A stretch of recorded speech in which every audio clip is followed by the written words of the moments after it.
జై జై ముదిరాజ్. అందరికీ నమస్కారం. ఈరోజు తెలంగాణ రాష్ట్రంలో ముదిరాజుల యొక్క ప్రధానమైన సమస్య, ముదిరాజులు అనేక సంవత్సరాల నుంచి పోరాడుతున్న సమస్య ఏదైనా ఉందంటే అది ముదిరాజుల యొక్క రిజర్వేషన్ అంశం. మరి ఈరోజు ముదిరాజుల రిజర్వేషన్ అంశంపై ముదిరాజులు అనేక సంవత్సరాలు పోరాటాలు చేయడం జరిగింది.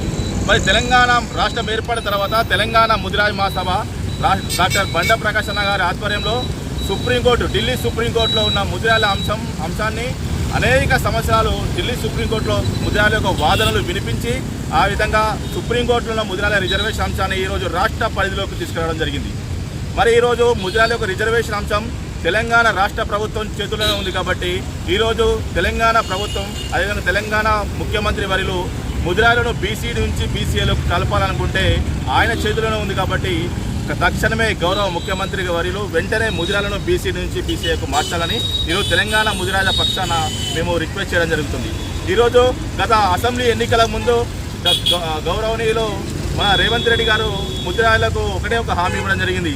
సుప్రీంకోర్టులో ఉన్న కేసుని పెద్ద లాయర్లను పెట్టి నేను ముదిరాజుల రిజర్వేషన్ అంశాన్ని పరిష్కరిస్తాను, ముదిరాజులను డి నుంచి ఏ కలుపుతానని గౌరవనీయులు రేవంత్ రెడ్డి గారు చెప్పడం జరిగింది.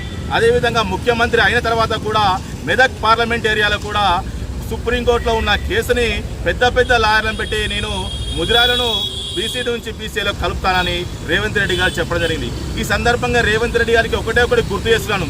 అయ్యా రేవంత్ రెడ్డి గారు, ముదిరాజుల యొక్క రిజర్వేషన్ అంశం అనేది ఢిల్లీ సుప్రీంకోర్టులో లేదు, అది రాష్ట్ర పరిధిలోనే ఉంది, రాష్ట్ర ప్రభుత్వ పరిధిలోనే ఉంది అని మీకు ఒకసారి గుర్తు చేస్తున్నాను. ఎందుకంటే తెలంగాణ ముదిరాజు మహాసభ రాష్ట్ర అధ్యక్షులు డాక్టర్ బండా ప్రకాష్ అన్న సుప్రీంకోర్టులో ముదిరాజుల యొక్క వాదనలు వినిపించి సుప్రీంకోర్టులో ఉన్న అంశాన్ని, ఆ రిజర్వేషన్ అంశాన్ని ఈరోజు రాష్ట్ర పరిధిలోకి తీసుకొచ్చిన ఘనత డాక్టర్ బండా ప్రకాష్ అనేది తెలంగాణ ముదిరాజు మహాసభది. కాబట్టి ఈరోజు ఆ రిజర్వేషన్ అంశం అనేది రాష్ట్ర ప్రభుత్వ పరిధిలోనే ఉంది. కాబట్టి మీరు నిజంగా ముదిరాజులపై మీకు చిత్తశుద్ధి ఉన్నట్లయితే, నిజంగా మీరు ముదిరాజులను బీసీడీ నుంచి బీసీఏలో కలపాలని చిత్తశుద్ధి ఉంటే మీరు వెంటనే మీ పరిధిలో ఉన్న ముదిరాజుల యొక్క రిజర్వేషన్ అంశాన్ని వెంటనే బీసీ కమిషన్ పిలిపించుకొని మీరు చర్చించి దాని మీద రివ్యూ చేసి వెంటనే ముదిరాజులను బీసీడీ నుంచి బీసీఏలో కలపాలని మేము రిక్వెస్ట్ చేస్తున్నాం. We are requesting you honourable CM sir, we are not demanding. కాకపోతే మా రిక్వెస్ట్ డిమాండ్గా మారకుండా చూసుకోండి. ఎందుకంటే ముదిరాజులు ఒక్కసారి బరిగీసి కొట్లాడి రోడ్ల మీదకి వచ్చినట్లయితే ఏమవుతుందో మొన్న సార్వత్రిక ఎన్నికల్లో అనేక పార్టీలు కూడా దాని యొక్క రుచి చూడడం జరిగింది. కాబట్టి అటువంటి పరిస్థితి మళ్ళా మీ పార్టీకి కానీ మీ ప్రభుత్వానికి రాకుండా ఉండాలంటే మీరు తక్షణమే ముదిరాజులను బీసీడీ నుంచి బీసీలో కలపాలని ఈ సందర్భంగా మేము రిక్వెస్ట్ చేయడం జరుగుతుంది. అదేవిధంగా ఈరోజు తెలంగాణ రాష్ట్రంలోని యావత్ ముదిరాజు సమాజానికి కూడా ఒక విజ్ఞప్తి చేస్తున్నాం.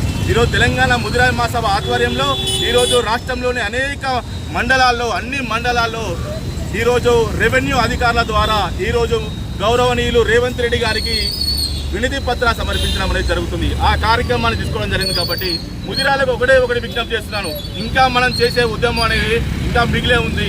రిజర్వేషన్ అంశం అనేది ఈరోజు మనం పూర్తి స్థాయిలో చేసినాం. ఈరోజు కొసకొచ్చింది. కాబట్టి ఈ కొసకొచ్చిన ఉద్యమాన్ని మరింత బలంగా చేసి ఈరోజు ప్రతి మండలంలో ఉన్న విద్యార్థులు కావచ్చు, ముదిరాజు విద్యార్థులు కావచ్చు, యువత కావచ్చు, మహిళలు కావచ్చు, మేధావులు కావచ్చు, ప్రతి ఒక్కరు కూడా ఈ యొక్క వినతి పత్రాల సమర్పణ కార్యక్రమంలో పాల్గొనాలని, అదేవిధంగా భారీ ఎత్తున ఆ మండల రెవెన్యూ అధికారులకు ఆఫీసులకు వెళ్ళి వినతి పత్రాలు సమర్పించాలని ఈరోజు ప్రతి ఒక్కరు కూడా శిరస్సు వంచే ప్రాధాన్యతలు తెలియజేసుకుంటున్నారు. జై ముదిరాజ్, జై జై ముదిరాజ్.